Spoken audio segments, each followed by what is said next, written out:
Hello dear students, કેમ છો? દરેક વિદ્યાર્થી સારું ભણતા હશે અને નવા સાયન્સની અંદર કંઈક મજા લેતા હશે. તો એટલું તો ખબર પડી ગઈ છે ડિયર સ્ટુડન્ટ્સ કે ધોરણ 10 ની સાપેક્ષે સાયન્સમાં કંઈક ભણવાની કંઈક મજા છે, કંઈક જાણવા મળે છે, જાણવાની કંઈક મજા છે. તો આજનો જે આપણો લેક્ચર છે એ બેઝિકલી આગળના લેક્ચરને બેઝ ઉપર છે. તો આગળનો જે લાસ્ટ લેક્ચર આપણે જોઈ ચૂકેલા એમાં લંબાઈનું ફોર્મેટ જોવા મળેલું કે જે લંબાઈ તમારી હોય છે તો એ લંબાઈ તમે કઈ રીતે કયા રેન્જને આધારે તમે માપી શકતા હો છો. એના માટે કયા સાધનની જરૂર પડે છે એના વિશે વાત કરી હતી. એમાં યાદ રાખો કે 1 નંબર છે મીટર પટ્ટી છે, 2 નંબર છે તમને યાદ છે અહીંયા આગળ કે વર્નિયર કેલિપર છે 10⁻⁴. ત્રીજા નંબર ઉપર તમારો આવે છે અહીંયા આગળ સ્ક્રૂ ગેજ, કે તમને માપ આપે છે અહીંયા આગળ 10⁻8 મીટર થી 10⁻10 મીટર. અને લાસ્ટમાં જે વાત કરી હતી આપણે એને કહીએ છીએ આપણે રડાર અથવા તો તમારી પાસે ટેલિસ્કોપ. આનો જે યુઝ કરવામાં આવે છે લોંગ ડિસ્ટન્સ માટે. જ્યારે તમને વાત કરી કે જ્યારે શોર્ટ જે લાસ્ટમાં સૂક્ષ્મદર્શક યંત્રનો યુઝ કરવામાં આવે છે અને જેની રેન્જ તમારી પાસે હોય છે 10⁻10 મીટરના સુધીની. તો અહીંયા આગળ માપવા માટે આપણે સૂક્ષ્મદર્શક યંત્રનો યુઝ કરીએ છીએ. પરંતુ જ્યારે વાત થાય છે કે જો કોઈ આ પૃથ્વી ઉપર બેઠા સૂર્ય કેટલો દૂર હશે, પ્લુટો કેટલો દૂર હશે, ચંદ્ર કેટલો દૂર હશે, એના માટે જે આપણે પદ્ધતિનો ઉપયોગ કરીએ છીએ, કારણ કે ત્યાં તમે કોઈ સાધન નથી ઉપયોગ કરી શકવાના, અને એ પદ્ધતિને કહેવામાં આવે છે, તમને યાદ છે, દ્રષ્ટિ સ્થાન ભેદની રીત. દ્રષ્ટિ સ્થાન ભેદની રીત. આ દ્રષ્ટિ સ્થાન ભેદની રીતને કહેવામાં આવે છે પેરેલેક્સ મેથડ. દ્રષ્ટિ સ્થાન ભેદ એટલે તમને હું કાલે એક્સપ્લેન કર્યું હતું કે જ્યારે તમે કોઈ પેન્સિલને લો છો અને એને તમે દિવાલ બાજુ રાખો, એક આંખ ખુલ્લી રાખો અને પછી તમે નિરીક્ષણ કરો એનો પોઈન્ટ ક્યાં છે, પેન્સિલનો પોઈન્ટ, જે તમારો જે પેન્સિલનો પોઈન્ટ છે એને તમે ધ્યાનથી જુઓ. અને પછી બીજી આંખ હવે ખુલ્લી કરો અને પહેલી આંખ બંધ કરો. એના પછી તમે વિચારશો તો તમને કંઈક આ રીતની એક ફિગર જોવા મળશે, આ રીતે. તો વચ્ચે જે આ એંગલ બનાવે છે, થીટા બનાવે છે, એ થીટાને શું કહેવામાં આવે છે? દ્રષ્ટિ સ્થાન કોણ અથવા તો પેરેલેક્સ એંગલને આધારે એને નક્કી કરવામાં આવે છે. તો આખી જે આ સિસ્ટમ છે પેન્સિલ વાળી સિસ્ટમ, એ જ સિસ્ટમનો આપણે ઉપયોગ કરીએ છીએ. અને અહીંથી સૂર્ય કેટલો દૂર છે, ચંદ્ર કેટલો દૂર છે, મતલબ કે બે ગ્રહો વચ્ચેના અંતર માપવા માટે આપણે આનો રીત ઉપયોગ કરીએ છીએ. અને એને આધારે આપણે મોસ્ટ ઇમ્પોર્ટન્ટ ઇક્વેશન સાબિત કરી ચૂકેલા કે theta is equal to small B ના છેદમાં કેપિટલ ડી. આ ઇક્વેશનનો આપણે યુઝ કર્યો. તો આ ઇક્વેશનને આધારે શું કહી શકાય કે જે આ સ્મોલ બી છે, આ તમારી પાસે જે સ્મોલ બી છે, આ સ્મોલ બી છે શું? તો એ તમારા વર્તુળની ચાપ છે. વર્તુળની ચાપ મતલબ કે આપણે જે ફિગર ડ્રો કરી ત્યાં જગ્યાએ કે આ મારી પાસે પૃથ્વી છે, આ મારી પાસે ગ્રહ છે, તો આ જે ભાગ થાય ને, આ પૃથ્વીનો જે આ ભાગ થાય, એને શું કહેવામાં આવે છે? સ્મોલ બી તરીકે ઓળખવામાં આવે છે. અને આ જે ડિસ્ટન્સ છે બે ગ્રહો વચ્ચેનું, જે આ ડિસ્ટન્સ છે, એને શું કહીએ છીએ આપણે? Capital D. તો આ કેપિટલ ડી. તો આપણે જ્યારે કેપિટલ ડી ફાઇન્ડ આઉટ કરવું હોય તો capital D is equal two તમારું ઇક્વેશન શું બનશે? બી ના છેદમાં થીટા. અને આ થીટામાં ખાસ ધ્યાન રાખવું, આ થીટા જે છે તમારું હંમેશા હેમાં હોવું જોઈએ? એ રેડિયન માપમાં હોવું જોઈએ. કેમ રેડિયન માપમાં? કારણ કે થીટા તમારો કેટલો હોય છે? બહુ સૂક્ષ્મ હોય છે. અને એ જગ્યા તમને યાદ છે બી ના છેદમાં જે ડી નો જે આપણે રેશિયો ફાઇન્ડ આઉટ કર્યો હતો, એ કેટલો આવશે? તમને એ ઘણો જ નાનો આવશે. કોને કરતા? તો 1 કરતા ઘણો જ નાનો આવશે. તો આ બી થોડું તમારે યાદ રાખવાનું રહેશે એમસીક્યુ પર્પસની અંદર. તો અહીંયા આગળ તમને કોઈ બી એંગલ આપેલો હોય, ડિગ્રીમાં આપેલો હોય, ગમે એમાં આપેલો હોય, પરંતુ તમારે એને કન્વર્ટ શેમાં કરવો પડશે? રેડિયનમાં કન્વર્ટ કરવો પડશે. Okay dear. તો અહીંયા આગળ તમારી પાસે બે ગ્રહો વચ્ચેના ડિસ્ટન્સ શોધવા માટેનું ઇક્વેશન તમારી પાસે હતું કે ડી ઇઝ ઇક્વલ ટુ, અને તમે સાબિત કરી ચૂકેલા હતા, D is equal to small B ના છેદમાં થીટા. ઘણા વિદ્યાર્થીઓને ઇક્વેશન તો યાદ હોય છે, પરંતુ ઇક્વેશનમાં આવતા જે પદો છે એના વિશે માહિતી હોતી નથી. તો તમને જો એના વિશે માહિતી નહીં હોય તો તમે કોઈ પણ એક્ઝામ્પલ સોલ્વ કરી શકશો નહીં. તો આજે આપણે શું ભણવાના છે? તો આજનો આપણો જે લેક્ચર છે એ લેક્ચર એવો છે કે મારે પૃથ્વી ઉપર બેઠા બેઠા જ જે ગ્રહ છે એનું ડિસ્ટન્સ નથી ફાઇન્ડ આઉટ કરવાનું. એનું ડિસ્ટન્સ ફાઇન્ડ આઉટ કરવા માટે હું ઇક્વેશન સાબિત ઓલરેડી કરી ચૂકેલો છું. તો હવે મારે શું સાબિત કરવાનું છે? તો કે હવે મારે એ સાબિત કરવાનું છે કે સપોઝ માન લો તમારી પાસે કોઈ ફિગરના ફોર્મેટથી જોઈએ કે આ તમારી પાસે કોઈ ગ્રહ છે અને આ જગ્યાએ તમારી કોઈ પૃથ્વી છે. સપોઝ માન લો આ જગ્યાએ તમારી કોઈ પૃથ્વી છે આ રીતે. તો હવે આ પૃથ્વી ઉપર બેઠા બેઠા જ તમારે શું ફાઇન્ડ આઉટ કરવાનું છે કે આ તમારી શું છે? આ તમારી પૃથ્વી છે. આ તમારી પૃથ્વી છે. તો અહીંથી પૃથ્વીથી બેઠા બેઠા જ આપણે ફાઇન્ડ આઉટ કરવાનું છે કે જે આ મારો ગ્રહ છે, આ શું છે? મારો ગ્રહ. એના પરિમાણ કેટલા હશે? પરિમાણ, આ શબ્દ ધ્યાનથી સમજો. પરિમાણ કેટલા હશે? પરિમાણ મતલબ કે એનો વ્યાસ કેટલો હશે, એની ત્રિજ્યા કેટલી હશે, એનું દળ કેટલું હશે. દળ તો અહીંયા ફાઇન્ડ આઉટ નહીં કરીએ કારણ કે આપણે માપનમાં ચાલીએ છીએ. તો એનો વ્યાસ, એની ત્રિજ્યા એ કેટલું હશે, એનું ક્ષેત્રફળ કેટલું હશે, એ વગેરે ફાઇન્ડ આઉટ કરવા માટે આપણે જે રીતનો એપ્લાય કરીએ છીએ એને શું કહેવામાં આવે છે? ગ્રહ કે તારાના પરિમાણના માપન માટે આપણે શું જરૂરી છે ધ્યાનથી જોઈએ. તો અહીંયા આગળ આ મારી પૃથ્વી છે અને આ મારો ગ્રહ છે. તો ટેલિસ્કોપની મદદથી હું જે ફાઇન્ડ આઉટ કરું છું ધ્યાનથી જોઉં. અહીંયા આગળ હું બેઠા બેઠા એક અહીંથી નક્કી કરું છું કે અહીંથી જે સપાટી પસાર થાય એ રીતે એક વિચારું છું સપાટી આ રીતે. અને બીજી રીતે એ જગ્યાએ બેઠા બેઠા હું ફરીથી સહેજ મારો ટેલિસ્કોપનો એંગલ ચેન્જ કરીને આ જગ્યાએ જોઉં છું. તો મને એમાં એક સ્પર્શક રૂપે એક લાઈન પસાર થતી હું વિચારું છું. તો હવે અહીંયા આગળ જે એંગલ બને છે, તમારી જે આંખ છે, આ તમારી જે આંખ છે એ આંખ સાથે જે એંગલ બને છે થીટા, આ તમારો એંગલ જે થીટા બને છે એ થીટાને શું કહેવામાં આવે છે? આગળ આલ્ફા કહેવામાં આવે છે. શું કહેવામાં આવે છે? આલ્ફા. અને આ આલ્ફા એટલે શું? આ આલ્ફા એટલે શું? તો તમને યાદ છે આગળ કે એ તમારા ગ્રહનો કોણીય વ્યાસ છે. શું છે તમારા અહીંયા આગળ? ગ્રહનો કોણીય વ્યાસ. તો આપણે આનો ઉપયોગ કરશું. કોનો? તો ગ્રહના કોણીય વ્યાસ. ગ્રહના કોણીય વ્યાસ જે આલ્ફા છે એની ઉપયોગ આપણે ક્યારે કરીએ છીએ? કે ગ્રહ કે તારાના પરિમાણના માપન માટે. અને દ્રષ્ટિ સ્થાન ભેદનો જે કોણ છે થીટા, એનો ઉપયોગ આપણે ક્યારે કરીએ છીએ? તો બે ગ્રહો વચ્ચેનું ડિસ્ટન્સ ફાઇન્ડ આઉટ કરવા માટે. તો અહીંયા આગળ જે આ આલ્ફા બને છે એ ફિગરને સહેજ હું ઉડાડી દઉં છું. ધ્યાન રાખજો અહીંયા આગળ.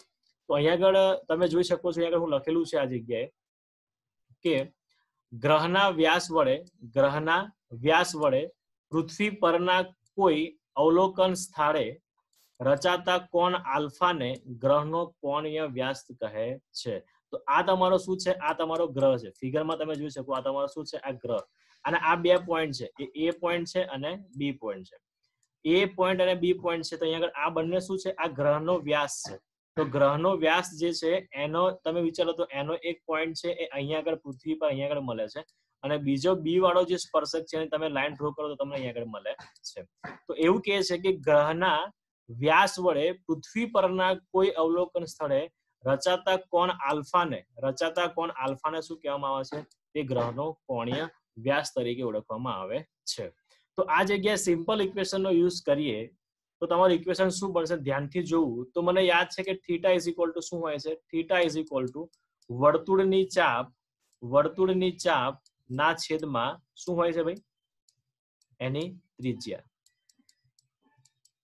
તો વર્તુળની ચાપ તમે જોવા જાઓ તો આ જગ્યાએ તમે થીટાની જગ્યાએ શું લખી શકો? થીટાની જગ્યાએ તમારી પાસે એંગલ છે આલ્ફા. અને આલ્ફા ઇઝ ઇક્વલ ટુ ગ્રહનો કોણીય વ્યાસ છે.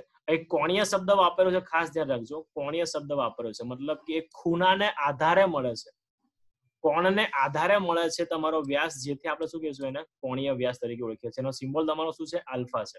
તો અહીંયા આગળ ચાપ તમારી કોણ છે? તો પૃથ્વીમાં જો ધ્યાનથી જો તો પૃથ્વીમાં તમારી ચાપ કેટલી આવી હતી? તો એ ચાપ તમારી આવી હતી અહીંયા આગળ સ્મોલ b આવી હતી.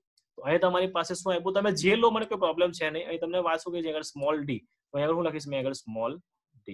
છેદમાં શું આવશે? ત્રિજ્યા મતલબ તમારું કેપિટલ D. તો આ તમારું ઇક્વેશન છે alpha is equal two d ના છેદમાં કેપિટલ D.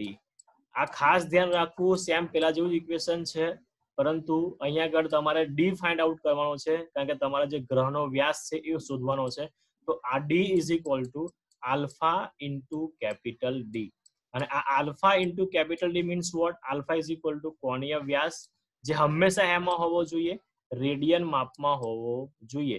જો તમને ગમે તે વસ્તુ આપેલી હોય, સપોઝ તમને આ રીતે આપેલી કે 10 ડિગ્રી અને 32 મિનિટ છે. 10 ડિગ્રી અને 32 મિનિટ. તો અહીંયા આગળ જો તમને માત્ર ને માત્ર 1 ડિગ્રી આપેલી હોય તો તમારે સીધું આને રેડિયનમાં કન્વર્ટ કરવા માટે આપણે જે વાત કરી ચૂકેલા હતા કે 1 ડિગ્રી બરાબર કેટલા રેડિયન, એ તમે સીધું મૂકી શકો. પરંતુ તમને અહીંયા આ રીતે આપવામાં આવ્યું છે કે 1 ડિગ્રી અને 32 મિનિટ. તો આ બંને વસ્તુ બધી ડિગ્રી છે એને મિનિટમાં કન્વર્ટ કરી નાખો અથવા તો મિનિટને ડિગ્રીમાં કન્વર્ટ કરી નાખો. તો પણ આપણે તો શેમાં જવાનું છે? આપણે તો રેડિયનમાં ચાલવાનું છે, રેડિયન માપમાં. તો રેડિયન માપ માટે તમારે શું કરવું પડશે? આ ડિગ્રી છે એને તમારે મિનિટમાં કન્વર્ટ કરવી પડશે. અને તમને યાદ છે કે જો આ 1 ડિગ્રી, આ તમારો શું છે? આ ડિગ્રી છે. અને 1 ડિગ્રી બરાબર તમને યાદ છે શું હોય છે? 60 મિનિટ હોય છે. કેટલી હોય છે? 60 મિનિટ. અને આ પ્લસ તમારી કેટલી છે? બીજી 32 તો છે જ તમારી. તો ઓલ ઓવર તમારી કેટલી થઈ ગઈ? 60 ને પ્લસ 32 ઇઝ ઇક્વલ ટુ તમારે કેટલા થઈ જશે? 92 મિનિટ. અને 1 મિનિટ બરાબર તમને કેટલા રેડિયન છે તમને ખબર છે? ના ખબર હોય તો લેક્ચર આગળ જોઈ લેવું. તો અહીંયા આગળ 1 ડિગ્રી બરાબર તમને યાદ છે તો તમારે શું કરવું પડશે? 92 ઇન્ટુ તમારા જે 1 ડિગ્રી બરાબર રેડિયન આવે એના બરાબર તમારો એંગલ તમને મળી જશે. તો આ રીતે તમારો આલ્ફા ફાઇન્ડ આઉટ કરવાનો છે અને એ જ રીતે તમારે શું કરવાનું છે? થીટા ફાઇન્ડ આઉટ કરવાનો છે. અમુક એક્ઝામ્પલમાં તમને એ રીતે આપેલું હશે કે જણાવો ભાઈ તમારો જે થીટા જે છે એ થીટા તમને આપેલો છે. આપણે દાખલામાં પ્રેક્ટિસ કરશું તો યાદ કરશું. 19-22 સેકન્ડ આપેલું છે. તો આ જગ્યાએ તમારે કોઈ ડિગ્રી બિગ્રીમાં છે નહીં એટલે તમારે સીધું તમારે લખવાનું છે. પરંતુ તમને યાદ હોવું જોઈએ કે અહીંયા આગળ મને સેકન્ડમાં વાત થઈ છે. તો 1 સેકન્ડ બરાબર જે હું તમને દાખલામાં સોલ્વ કરાયું છે, 1 સેકન્ડ બરાબર કેટલા રેડિયન?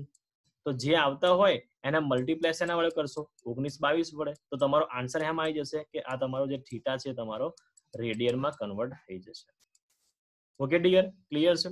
તો આ તમારી જે થિયરી છે એકદમ બહુ સિમ્પલ થિયરી છે, આમાં કોઈ નવું છે નહીં, પરંતુ થોડું ઇક્વેશન યાદ રાખવું અને વ્યાખ્યા થોડી યાદ રાખવી કે આલ્ફા શું છે. હવે બીજું આગળ વધીએ. તમને કદાચ પ્રશ્ન પૂછાય કે તમારો જે કોણીય વ્યાસ છે, કોણીય વ્યાસ એનો જે આલ્ફા છે એનો એકમ શું હોય છે? એનો એકમ કેટલો હોય છે? તો તમને હું યાદ કરશો રેડિયનમાં. પારિમાણિક સૂત્ર શું આવશે એના વિશે આગળ વાત કરશું, પરંતુ પારિમાણિક સૂત્ર હાલ પૂરતું ચલાવ્યું નથી એટલે આપણે એના વિશે વાત કરતા નથી. આગળ વધીએ તો હવે શું આવે છે એનું ઇક્વેશન તમે સાબિત કરી જોઈ શકો છો. આ જગ્યાએ એ લખ્યું છે. આ જગ્યાએ આ શું કહેવા માંગે છે? જે હાલમાં મેં આગળ સાબિત કર્યું એ પ્રમાણે છે કે થીટા ઇઝ ઇક્વલ ટુ બી ના છેદમાં ડી છે અને થીટાની જગ્યાએ શું લેવામાં આવે છે? આલ્ફા ઇઝ ઇક્વલ ટુ આ ડી કેમ લેવામાં આવ્યો? તો ડી હું તમારું છે એક ગ્રહનો ડાયામીટર છે અને છેદમાં તમારું 2 ડિસ્ટન્સ તમારી ત્રિજ્યા છે ઇઝ ઇક્વલ ટુ રેડિયનમાં. આ તમારે એમાં હોવું જોઈએ રેડિયનમાં. આપણે શું ફાઇન્ડ આઉટ કરવાનું છે? ગ્રહનો ડાયામીટર. તો D is equal to alpha into capital D. આ તમારું ઇક્વેશન છે. મોસ્ટ ટાઈમ ઇક્વેશન છે. આના એક્ઝામ્પલ આપણે ઢગલા પ્રમાણમાં જોવાના છે. તો હવે આપણે થોડા આગળ વધીએ અને આગળની અંદર કંઈક એવું કહેવામાં આવેલું છે. એક એક્ઝામ્પલ છે, સરસ એક્ઝામ્પલ છે, ઉદાહરણ છે. ધ્યાન રાખીએ. પહેલું ઉદાહરણ છે લેવાનું છે. હું તમને દાખલાની અંદર વાત કરી હતી કે આ તમારું ઉદાહરણ છે કે ફિઝિક્સમાં જ્યારે બી તમે કોઈ દાખલો ગણો તો એ દાખલાને પહેલા શાંતિથી ધ્યાનથી સમજવો અને પછી જ એને ગણવાનો ટ્રાય કરવો. અહીંયા આગળ રકમ ખૂબ જ મોટી છે અને દાખલો ખૂબ જ નાનો છે, તોય છતાં આ દાખલો 4 થી 5 ગુણમાં પૂછાય છે. તો શું કહે છે કે અહીંયા આગળ 2.2 એક્ઝામ્પલ છે. જોઈએ તો એક વ્યક્તિ તેની સામે આવેલા મિનારાનું, મિનારો મતલબ તમે એક જોઈ શકો કે એક થાંભલો, અંતર મિનારાનું અંતર પોતાનાથી કેટલું છે તે નક્કી કરવા માંગે છે. એક વ્યક્તિ છે જે એક સામે એક મિનારો જોવે છે અને તેનાથી તેનું અંતર કેટલું છે એ નક્કી કરવા માંગે છે. તો આ માટે વ્યક્તિ મિનારા સી, તો અહીંયા આગળ તમારો સપોઝ માન લો કોઈ મિનારો છે સી છે, આ તમારો મિનારો સી છે.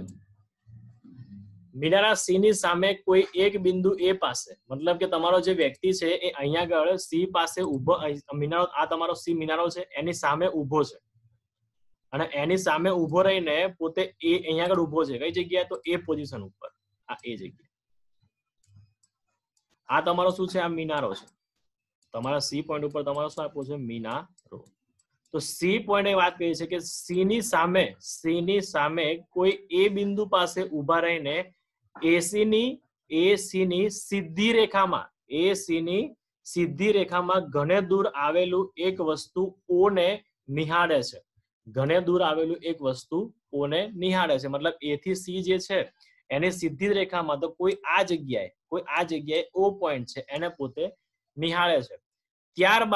ત્યારબાદ વ્યક્તિ શું કરે છે, એસી ને, જે તમારી આ લાઈન છે એસી, આ તમારી જે લાઈન છે એસી ને લંબ દિશામાં કેટલું ચાલે છે, તો 100 મીટર ચાલે છે. કેટલું? તો લંબ એટલે મતલબ અહીંયા આગળ છે અને પોતે A થી C ને લંબ, તો A થી C ને લંબ આ બાજુ આવશે, અહીંથી A થી C ને લંબ દિશામાં પોતે ચાલે છે. અને કેટલું ચાલે છે તમને અહીંયા આગળ આપેલું છે, તો આને સપોઝ નામ આપી દઈએ B પોઈન્ટ સુધી ચાલે છે, અને તમને કીધું છે કે પોતે A થી B ચાલે છે, અને આ તમને આપ્યું છે 100 મીટર.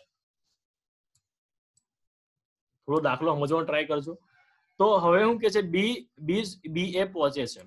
હવે શું કરે છે કે બી સ્થાનેથી વ્યક્તિ વસ્તુ O અને મિનારા C બંનેને નિહાળે છે, પરંતુ વસ્તુ O ઘણી જ દૂર હોવાથી વ્યવહારિક રીતે અવલોકન દિશા BO, હું ડ્રો કરતો નથી, B થી O આ દિશાની અંદર વાત થાય છે, B થી O અને A થી O આ દિશા, B થી O અને A થી O એ બંને દિશાની વાત થાય છે. તો એવું કે છે એકરૂપ જ છે, એ બંને દિશાઓ કેવી છે, એકરૂપ છે. કેમ? તો કારણ કે બંને કેટલી છે, ઘણી જ દૂર છે. તમારો O પોઈન્ટ છે એ કેટલી છે, તો ઘણો દૂર છે. કોનાથી? તો A અને B થી ઘણો દૂર આવેલો છે. તો ઘણો દૂર આવેલો તો તમને યાદ છે કે એનો એંગલ કેટલો થાય, ખૂબ જ નાનો થાય. અને એંગલ ખૂબ જ નાનો થાય તો A અને B શું આવશે, એક જ જગ્યા છે એવું તમને માલુમ પડશે. જે હું તમને પેલી જે કાર જે હોય છે, કારની બે લાઇટ વાળી જે વાત થઈ, એના આધારે હું તમને સમજાવવાનો ટ્રાય કરી શકું. તો એ તમને ઉદાહરણ તમને યાદ છે કે પેલું કાર વાળું ઉદાહરણ, લાઇટ વાળું. તો આ જગ્યાએ ઘણું જ દૂર હોવાથી એમને વચ્ચેનો એંગલ ખૂબ નાનો બને છે, જેથી એ બંને એકરૂપ છે એવું તમે કહી શકો. તો આપણે આની કોઈ જરૂર છે નહીં. કેમ? તો આપણે મિનારા વિશે વાત કરવાની છે. પરંતુ તે નોંધે છે કે સી ની સીધી દ્રષ્ટિ રેખા, જે સી જે છે એની સીધી દ્રષ્ટિ રેખા મતલબ CA જે છે એ મૂળ દ્રષ્ટિરેખાથી θ = 40 જેટલી ખસેલી છે. શું કહે છે ભાઈ જનાબ એવું કહે છે કે તમારી જે આ લાઈન છે BC, એ BC જે છે એ મૂળ જે લાઈન છે CA એની કરતા થોડી ખસેલી છે, અને θ બરાબર તમને કેટલો આપ્યો છે, θ = 40 ડિગ્રી તમને આપેલો છે. 40 ડિગ્રી જેટલી ખસેલી તમને અહીં આગળ આપેલી છે. તો હવે તમને એવું કહે છે કે તો વ્યક્તિના મૂળ સ્થાન A થી મિનારા C નું ડિસ્ટન્સ ફાઇન્ડ આઉટ કરો. તો તમને એને પ્રશ્ન કરી નાખો કે હવે આ મૂળ સ્થાન A છે, એનાથી તમારો જે θ એટલે C તમારો કેટલો દૂર છે, મતલબ તમારે આ ડિસ્ટન્સ ફાઇન્ડ આઉટ કરવાનું છે. હું રકમ ફરીથી રિકોલ કરું છું. રિકોલ શું કહે છે કે તમારી પાસે એક C મિનારો છે. હવે C મિનારાની સીધી રેખાની અંદર કોઈ એક માણસ ઉભો છે A પોઈન્ટ ઉપર, અને મિનારા C ને જોવે છે. અને તે જ રીતે એક વસ્તુ O છે. આ તો એક વાહિયાત વાત છે અને આપણે ધ્યાનમાં લેવાની નથી. તો અહીંયા આગળ A જે છે એ પોતે થોડો આ AC ને લંબ દિશામાં, મતલબ આ બાજુ, લંબ એટલે આ રીતનું થાય, લંબ એટલે આ રીતે, તો લંબ રીતે પોતે 100 મીટર ચાલે છે અને B પોઈન્ટ ઉપર જાય છે અને ફરીથી C નું નિરીક્ષણ કરે છે. તો એને એવું માલુમ પડે છે કે જે આ BC જે લાઈન છે એ મૂળ AC લાઈન વચ્ચે 40 જેટલો એંગલ બનાવે છે. તો હવે પ્રશ્ન એને એવું કરવામાં આવ્યો કે અહીંયા આગળ C અને A મૂળ સ્થિતિમાં AC વચ્ચેનો ગેપ કેટલો હશે એ તમારે અહીંયા આગળ ફાઇન્ડ આઉટ કરવાનું છે. ઓકે ડિયર, આઈ હોપ કે તમને આ કોન્સેપ્ટ થોડો ક્લિયર થયો હશે, હું વાત શું કરવા માંગુ છું. ઓકે, તો હવે મારે ફાઇન્ડ કરવું છે આ ગેપ કેટલો હશે. તો એને હું કઈ રીતે ફાઇન્ડ આઉટ કરી શકું? બોલો ભાઈ, કઈ રીતે ફાઇન્ડ આઉટ કરશો? તો આ એંગલ તમારો કેટલો છે? 90 ડિગ્રી, θ બરાબર 90 ડિગ્રી. તો અહીંયા આગળ હું પાયથાગોરસ લગાડું તો પોસિબલ છે નહીં, કારણ કે મારી પાસે આ શું છે, આ તમારો θ છે, આ તમારો 90 છે. તો આ બંને એંગલ જે લાઈન પર હોય એને શું કહેવામાં આવે છે? તમારી પાસેની બાજુ. શું કહેવામાં આવે છે? પાસેની બાજુ. અને આ θ છે 40, એની સામે મતલબ આ તમારી શું આવશે? સામેની બાજુ. અને આ તમારો શું આવશે? આ તમારો કર્ણ છે. તો અહીંયા આગળ મારી પાસે એંગલ છે અને મારે આ પાસેની બાજુ ફાઇન્ડ આઉટ કરવાની છે. તો પાસેની બાજુ ફાઇન્ડ આઉટ મેં કઈ રીતે કરી શકું? તો એ મેં કઈ રીતે કરી શકું? તો ધ્યાન રાખો, તો મને યાદ છે કે સાઇન થીટા તમે ભણી ચૂકેલા છો બેઝિક મેથેમેટિક્સમાં. Sine theta is equal to શું હોય છે? તો sine theta is equal to સામેની બાજુ ના છેદમાં કર્ણ. યાદ છે ડિયર સ્ટુડન્ટ્સ? અને કોસ થીટા બરાબર તમને યાદ છે? કોસ થીટા બરાબર શું હોય છે? પાસેની બાજુ ના છેદમાં કર્ણ. તો અહીંયા આગળ જોઉં તો મારી પાસે કર્ણ તો છે નહીં, તો હું સાઇન નથી વાપરી શકતો કે નથી કોસ વાપરી શકતો. પરંતુ સાઇન અને કોસ નું બંનેનું કોમ્બિનેશન મતલબ કે ટેન થીટા, અને ટેન થીટા યાદ છે કે ટેન થીટા બરાબર શું હોય છે? તમને યાદ છે શું હોય છે? સાઇન થીટા ના છેદમાં કોસ થીટા. સાઇન થીટા ના છેદમાં કોસ થીટા. અને સાઇન થીટા બરાબર શું લખી શકાય? તમે સામેની બાજુ ના છેદમાં કર્ણ, અને કોસ બરાબર પાસેની બાજુ ના છેદમાં કર્ણ. તો આ છેદમાં કર્ણ આવશે અને છેદનો છેદ અંશમાં આવશે, તો કર્ણ કર્ણ થઈ જશે, પોતે કેન્સલ આઉટ થઈ જશે. તો ખાસ ધ્યાન રાખજો કે હું સ્ટેપ કયા લઉં છું. ટેન થીટા, કારણ કે અહીંયા આગળ મને એંગલના કોન્ટેક્ટ થી આપેલું છે, તો મારો થીટા જરૂરી છે. તો મારો ટેન થીટા ના આધારે દાખલો સોલ્વ થઈ શકે એમ છે. તો એ tan theta is equal to તમને આગળ ગીવન છે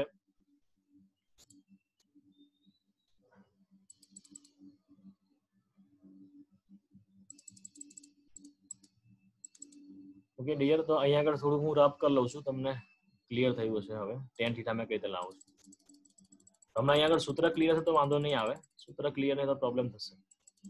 જેથી એટલે કીધું થોડું મેથેમેટિક્સ જે ચાલે છે એને ધ્યાનથી સમજવાનો ટ્રાય કરજો, તો કોઈ પ્રોબ્લેમ થશે નહીં.